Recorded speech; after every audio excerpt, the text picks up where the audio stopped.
Chapitre 5. Lorsque Jean-Claude Hulin, en manche de chemise, poussa le lendemain les contrevents de sa maisonnette, il vit toutes les montagnes voisines, le Jägerstahl, le Grossmann, le Donon, couvertes de neige. Ce premier aspect de l'hiver, survenu pendant notre sommeil, a quelque chose de saisissant. Les vieux sapins, les rochers moussus, parés encore la veille de leur verdure, et maintenant scintillant de givre, remplissent notre âme d'une tristesse indéfinissable. Encore une année finie, se dit-on. Encore une rude saison à passer avant le retour des fleurs. Et l'on s'empresse de revêtir la grosse houppelande, d'allumer le feu. Votre sombre réduit est plein de blanche lumière, et dehors, pour la première fois, vous entendez les moineaux, les pauvres moineaux blottis sous le chaume, la plume ébouriffée, crier « Pas de déjeuner, ce matin, pas de déjeuner ».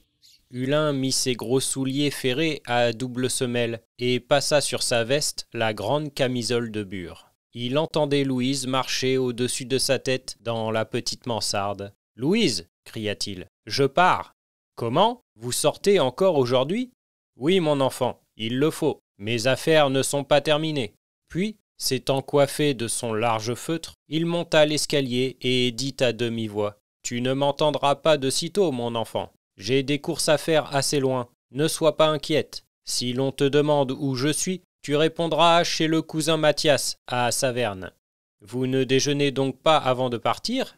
Non, j'ai mis une croûte de pain et la petite gourde d'eau-de-vie dans ma poche. Adieu, mon enfant. Réjouis-toi, rêve à Gaspard. » Et sans attendre de nouvelles questions, il prit son bâton et sortit de la maisonnette, en se dirigeant vers la colline des Bouleaux, à gauche du village. Au bout d'un quart d'heure environ, il l'avait dépassé et gagnait le sentier des Trois Fontaines, qui tourne autour du Falkenstein en suivant un petit mur de pierres sèches. Les premières neiges, qui ne tiennent jamais à l'ombre humide des vallons, commençaient à se fondre et s'écoulaient dans le sentier. Hulin monta sur le mur pour gravir la côte, jetant alors par hasard un coup d'œil sur le village, à 2 portées de carabine. Il vit quelques commères balayer le devant de leur porte. Quelques bons vieux se souhaitaient le bonjour en fumant leur première pipe sur le seuil des chaumières. Ce calme profond de la vie, en présence des pensées qui l'agitaient, le saisit. Il poursuivit sa route tout songeur, se disant « Comme tout est tranquille là-bas, personne ne se doute de rien, et dans quelques jours, quelle clameur, quel roulement de fusillade vont déchirer l'air !»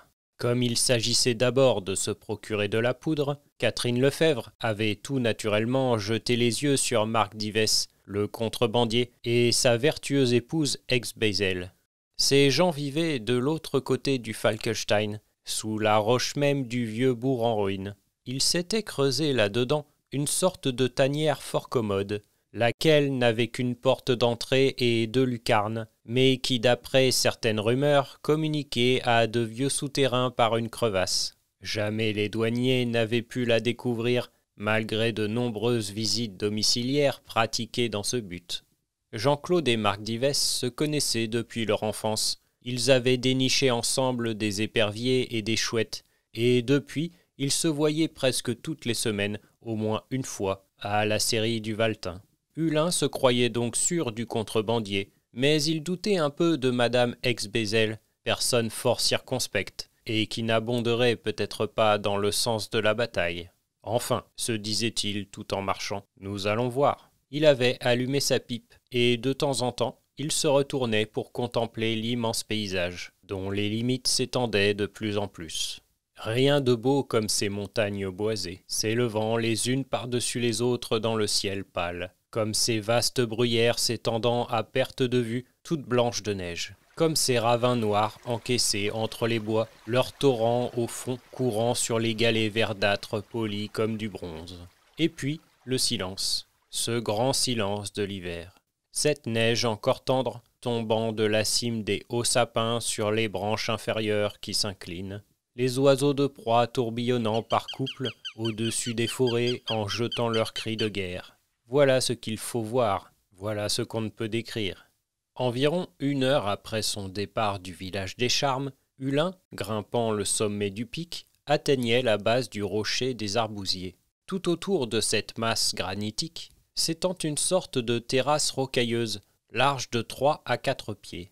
Cet étroit passage, entouré des plus hautes cimes des sapins et lancé du précipice, a quelque chose de sinistre, mais il est sûr, à moins de vertige, on ne risque rien à le parcourir. Au-dessus s'avance en demi-voûte la roche couverte de ruines. Jean-Claude approchait de la retraite du contrebandier.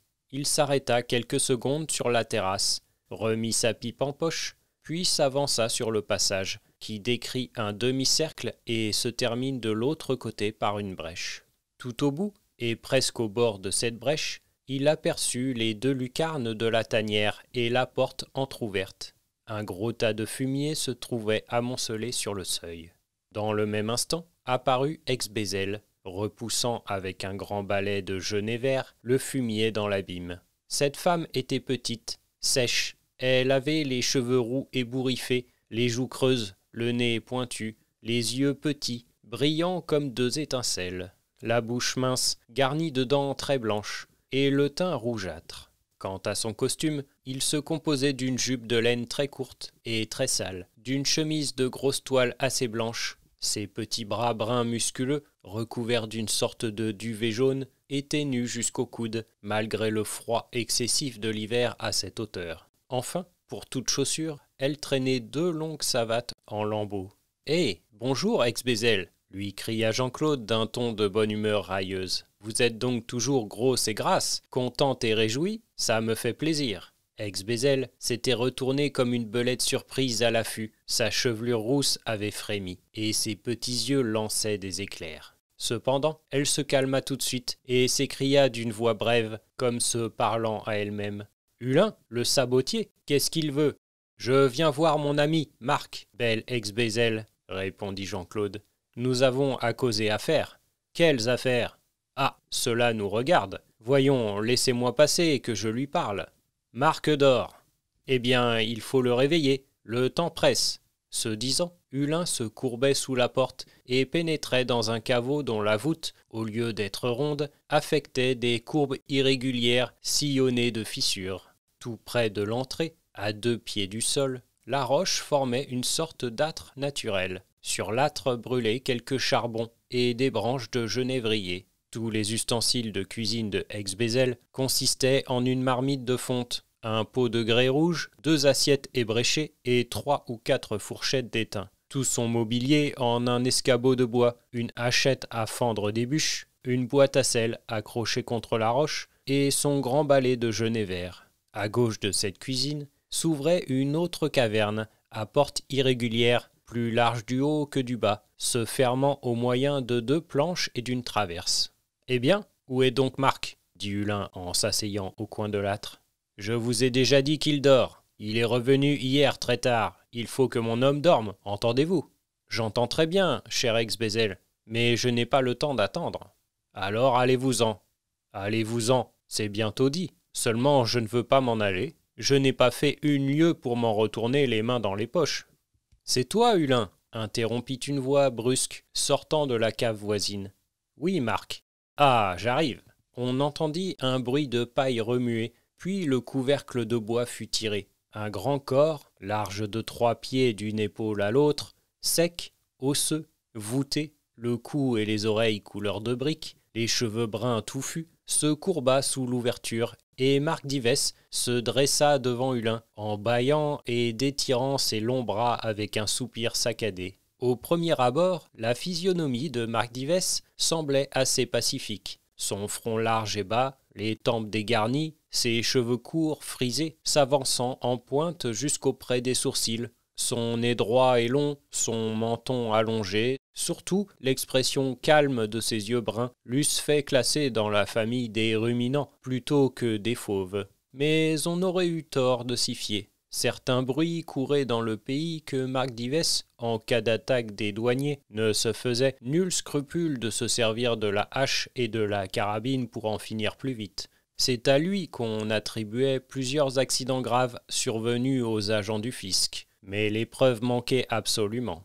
Le contrebandier, grâce à sa connaissance approfondie de tous les défilés de la montagne et de tous les chemins de traverse de Dagsbourg à Sarrebruck et de Raon-l'Étape à Bâle en Suisse, se trouvait toujours à 15 lieues de tous les endroits où l'on avait commis un mauvais coup. Et puis il avait l'air bonasse, et ceux qui faisaient courir sur son compte de mauvais bruits finissaient toujours mal. Ce qui prouve bien la justice du Seigneur en ce monde. « Ma foi, Hulin, s'écria Marc, après être sorti de son trou.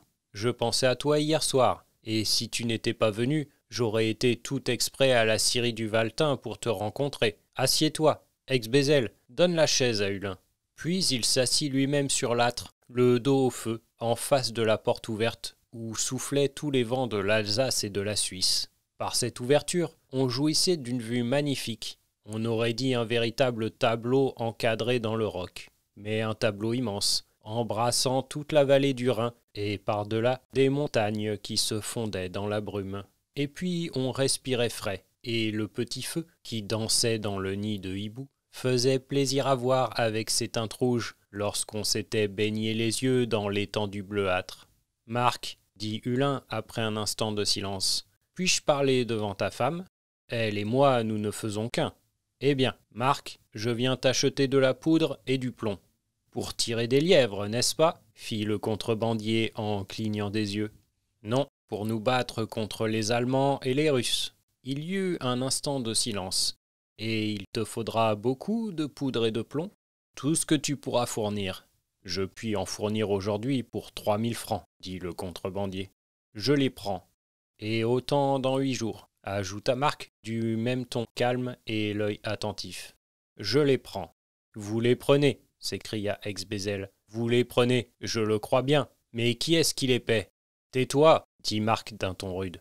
Hulin les prend, sa parole me suffit. Puis, lui tendant sa large main avec une expression cordiale. Jean-Claude, voici ma main. La poudre et le plomb sont à toi. Mais je veux en dépenser ma part. Tu comprends? Oui, Marc. Seulement, je compte te payer tout de suite. Il paiera, dit ex-Bézelle. Tu l'entends? Eh, je ne suis pas sourd, Bézelle. Va nous chercher une bouteille de Brimbelwasser, que nous nous réchauffions un peu le cœur. Ce que Hulin vient de me dire me réjouit. Ces gueux de Kaiserlix n'auront pas aussi beau jeu contre nous que je le croyais. Il paraît qu'on veut se défendre. Et solidement? Oui, solidement. Et il y a des gens qui paient. C'est Catherine Lefebvre qui paie, et c'est elle qui m'envoie. Alors, Marc d'Yvesse se leva, et d'une voix grave, la main étendue vers les précipices, il s'écria. C'est une femme aussi grande que ce rocher là-bas, l'Oxenstein, le plus grand que j'ai jamais vu de ma vie. Je bois à sa santé. Bois aussi, Jean-Claude. Hulin but, puis la vieille. Maintenant tout est dit, s'écria d'Yvesse. Mais écoute, Hulin, il ne faut pas croire que ce sera facile de se mettre en travers. Tous les braconniers, tous les ségards, tous les schlitters, tous les bûcherons de la montagne ne seront pas de trop. J'arrive de l'autre côté du Rhin. Il y en a. Des Russes, des Autrichiens, des Bavarois, des Prussiens, des Cosaques, des Housards. Il y en a. La terre en est toute noire. Les villages ne peuvent pas les tenir. Ils campent dans les plaines, dans les vallons, sur les hauteurs, dans les villes, en plein air, partout, partout il y en a. En ce moment, un cri aigu traversa l'air. « C'est un busard à la chasse !» fit Marc en s'interrompant. Mais au même instant, une ombre passa sur le rocher. Un nuage de pinsons franchissait l'abîme, et des centaines de busards, d'éperviers se débattaient au-dessus d'un vol rapide, anguleux, avec des cris stridents pour effrayer leur proie, tandis que la masse semblait immobile tant elle était dense. Le mouvement régulier de ces milliers d'ailes produisait dans le silence un bruit semblable à celui des feuilles mortes traînées par la bise. « Voici le départ des pinsons d'Ardennes, » dit Hulin. « Oui, c'est le dernier passage. La faine est enterrée dans les neiges et les semailles aussi. Eh bien, regarde, il y a plus d'hommes là-bas que d'oiseaux dans cette passe. C'est égal, Jean-Claude, nous en viendrons à bout, pourvu que tout le monde s'en mêle. Ex-Bézelle, allume la lanterne. Je vais montrer à Hulin nos provisions de poudre et de plomb. » Ex-Bézelle, à cette proposition, ne put retenir une grimace. « Personne depuis 20 ans, dit-elle, n'est entré dans la cave. Il peut bien nous croire sur parole. Nous croyons bien, nous, qu'il nous paiera. Je n'allumerai pas la lanterne, non. » Marc, sans rien dire, étendit la main et saisit près du bûcher une grosse trique. Alors la vieille toute hérissée disparut dans le trou voisin comme un furet, et 2 secondes après, elle en sortait avec une grande lanterne de corne que Dives alluma tranquillement au feu de l'âtre. « Bézel, dit-il en replaçant le bâton dans son coin, tu sauras que Jean-Claude est mon vieil ami d'enfance et que je me fie beaucoup plus à lui qu'à toi, vieille fouine. Car si tu n'avais pas peur d'être pendu le même jour que moi, il y a longtemps que je me balancerais au bout d'une corde. Allons, Hulin, suis-moi. » Ils sortirent, et le contrebandier, tournant à gauche, se dirigea droit vers la brèche, qui formait saillie sur le Valtin, à 200 pieds dans les airs. Il écarta de la main le feuillage d'un petit chêne enraciné au-dessous, allongea la jambe et disparut comme lancé dans l'abîme. Jean-Claude frémit. Presque aussitôt, il vit contre la paroi du roc s'avancer la tête de Dives qui lui cria « Hulin, pose ta main à gauche, il y a un trou, et tends le pied hardiment, tu sentiras une marche, et puis tourne sur le talon. » Maître Jean-Claude obéit, non sans trembler. Il sentit le trou dans le roc, il rencontra la marche, et faisant un demi-tour, il se trouva face à face avec son camarade dans une sorte de niche en ogive, aboutissant autrefois sans doute à quelques poternes. Au fond de la niche s'ouvrait une voûte basse. « Comment diable as-tu découvert cela ?» s'écria Hulin tout émerveillé. « C'est en cherchant des nids il y a 35 ans. J'étais un jour sur la roche, et j'avais vu sortir souvent de là un grand-duc avec sa femelle, 2 oiseaux magnifiques, la tête grosse comme mon poing et les ailes larges de 6 pieds. J'entendais crier leurs petits, et je me disais, ils sont près de la caverne, au bout de la terrasse. Si je ne pouvais tourner un peu plus loin que la brèche, je les aurais. À force de regarder, de me pencher, je finis par voir un coin de la marche au-dessus du précipice. Il y avait un hou solide à côté. J'empoigne le hou, j'étends la jambe, et ma foi, j'arrive ici. Quelle bataille, Hulin! Le vieux et la vieille voulaient m'arracher les yeux. Heureusement, il faisait jour. Ils sautaient sur moi comme des coqs, ouvraient le bec, sifflaient, mais le soleil les éblouissait. Je leur donnais des coups de pied. À la fin, ils allèrent tomber sur la pointe d'un vieux sapin, là-bas. Et tous les jets du pays, les grives, les pinsons, les mésanges volèrent autour d'eux jusqu'à la nuit pour leur arracher des plumes. Tu ne peux pas te figurer, Jean-Claude, la masse d'eau, de peaux de rat, de levreaux, de charognes, de toute espèce qu'ils avaient entassée dans cette niche. C'était une véritable peste. Je pousse tout ça dans le Jägerstall, et je vois ce conduit.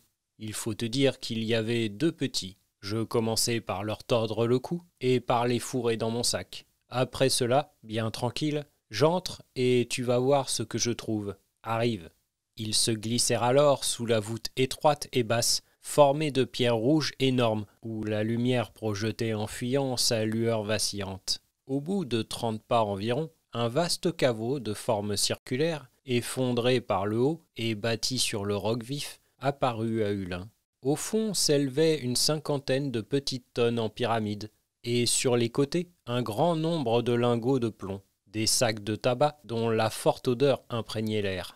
Marc avait déposé sa lanterne à l'entrée de la voûte et regardait son repère, le front haut, le sourire aux lèvres. « Voilà ce que je découvris, dit-il. La cave était vide. Seulement au milieu se trouvait la carcasse d'une bête aussi blanche que la neige, sans doute quelques renards morts de vieillesse. Le gueux avait connu le passage avant moi. Il dormait ici sur les 2 oreilles. Qui diable aurait eu l'idée de le suivre? Dans ce temps-là, Jean-Claude, j'avais 12 ans. Je pensais tout de suite que cette cachette pourrait un jour m'être utile. Je ne savais pas encore à quoi. Mais plus tard, quand j'ai fait mes premières tournées de contrebande à Landau, Kehl, Bâle, avec Jacob Zimmer, et que durant 2 hivers tous les douaniers furent à nos trousses, l'idée de mon vieux caveau se mit à me poursuivre du matin au soir. J'avais fait la connaissance de Ex-Bézel, qui était alors servante à la ferme du Bois de Chêne, chez le père de Catherine. Elle m'apporta 25 louis en dot, et nous vînmes nous établir dans la caverne des arbousiers. Dives se tut, et Hulin, tout rêveur, lui demanda « Ce trou te plaît donc beaucoup, Marc ?»« S'il me plaît, c'est-à-dire que je ne voudrais pas aller demeurer dans la plus belle maison de Strasbourg, quand on me ferait 2000 livres de rente. Il y a 23 ans que je cache ici mes marchandises. Sucre, café, poudre, tabac, eau-de-vie, tout y passe. J'ai 8 chevaux toujours en route. Mais tu ne jouis de rien. Je ne jouis de rien. Tu trouves donc que ce n'est rien de se moquer des gendarmes, des rats de cave, des douaniers, de les faire enrager, de les dépister, d'entendre dire partout « Ce gueux de Marc est-il fin, comme il vous mène ses affaires. Il mettrait toute la régie sur les dents, et ceci, et cela, hé. Je te réponds, moi, que c'est le plus grand plaisir du monde. Et puis les gens vous aiment, on leur vend tout à moitié prix, on rend service aux pauvres, et l'on s'entretient l'estomac chaud. Oui, mais quel danger!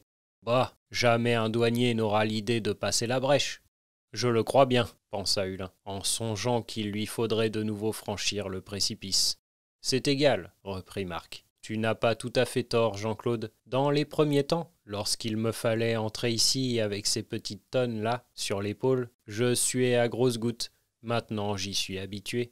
Et si le pied te glissait, eh bien, ce serait fini. Autant mourir embroché dans un sapin que de tousser des semaines et des mois sur une paillasse. Dives éclairait alors de sa lanterne les piles de tonnes entassées jusqu'à la voûte. « C'est de la poudre fine anglaise, dit-il. Ça coule comme des grains d'argent sur la main, et ça chasse en diable. Il n'en faut pas beaucoup, un dé à coudre suffit. Et voici du plomb sans mélange d'étain. Dès ce soir, Ex-Bézelle fondra des balles. Elle s'y connaît, tu verras. » Il s'apprêtait à reprendre le chemin de la brèche, lorsque tout à coup, un bruit confus de paroles se mit à bourdonner dans l'air. Marc souffla sa lanterne.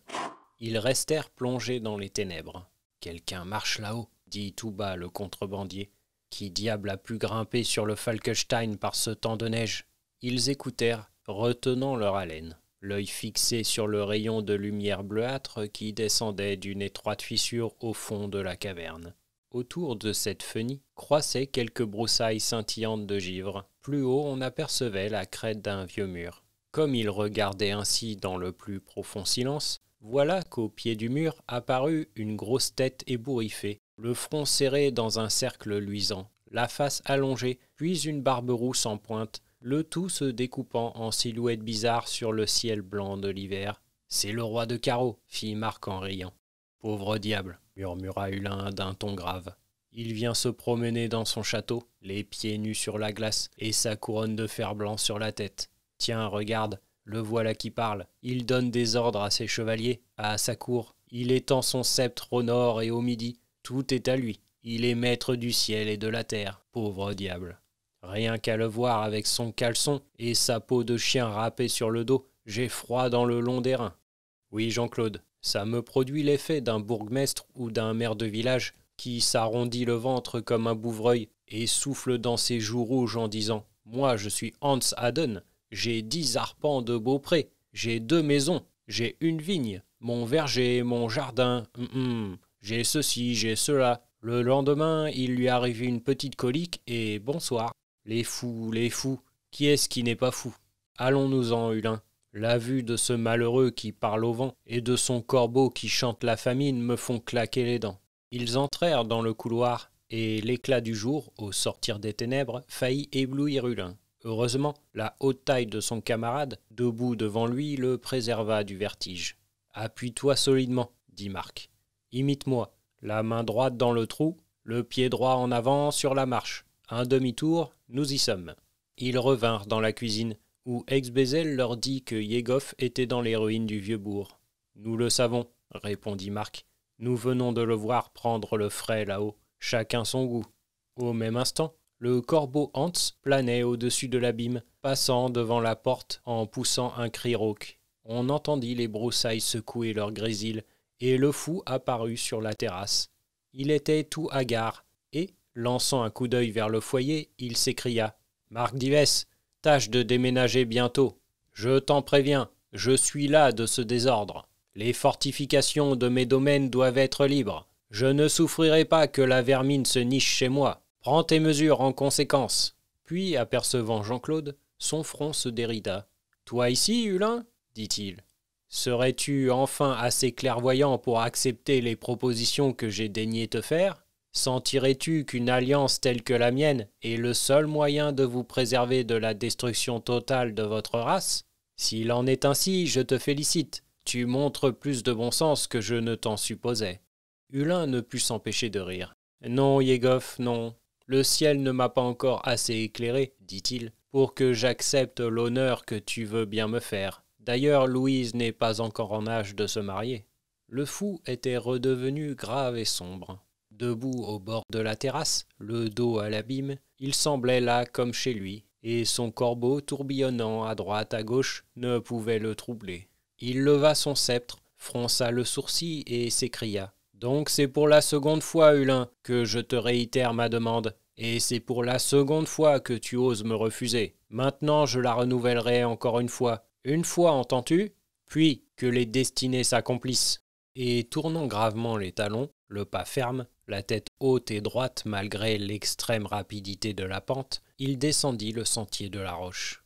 Hulin, Marc Divès et Ex-Bézelle elle-même partirent d'un grand éclat de rire. « C'est un grand fou, » dit Ex-Bézelle. « Je crois que tu n'as pas tout à fait tort, » lui répondit le contrebandier. « Ce pauvre Yegov, décidément, il perd la tête. Mais il ne s'agit pas de ça. Bézelle, écoute-moi bien. Tu vas commencer à fondre des balles de tous les calibres. Moi, je vais me mettre en route pour la Suisse. Dans 8 jours, au plus tard, le reste de nos munitions sera ici. Donne-moi mes bottes. » Puis, frappant du talon et se liant autour du cou une grosse cravate de laine rouge, il décrocha de la muraille un de ses manteaux vert sombre, comme en portent les pâtres, le jeta sur ses épaules, se coiffa d'un vieux feutre râpé, prit un gourdin et s'écria « N'oublie pas ce que je viens de te dire, vieille, ou gare. En route, Jean-Claude. » Hulin le suivit sur la terrasse, sans souhaiter le bonjour à Ex-Bézelle, qui, de son côté, ne daigna même pas s'avancer sur le seuil pour les voir partir. Lorsqu'ils furent à la base du rocher,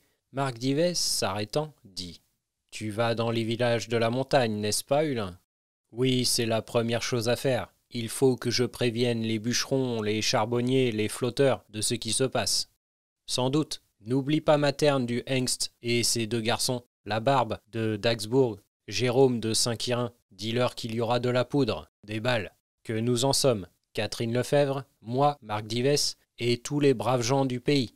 Sois tranquille, Marc, je connais mes hommes. Alors à bientôt. » Ils se donnèrent une vigoureuse poignée de main. Le contrebandier prit le sentier à droite vers le Donon, Hulin le sentier à gauche vers la Sarre. Ils s'éloignaient d'un bon pas lorsque Hulin rappela son camarade. « Hé, Marc, avertis en passant Catherine Lefebvre que tout marche bien. Dis-lui que je vais dans la montagne. » L'autre répondit d'un signe de tête qu'il avait compris, et tous deux poursuivirent leur route.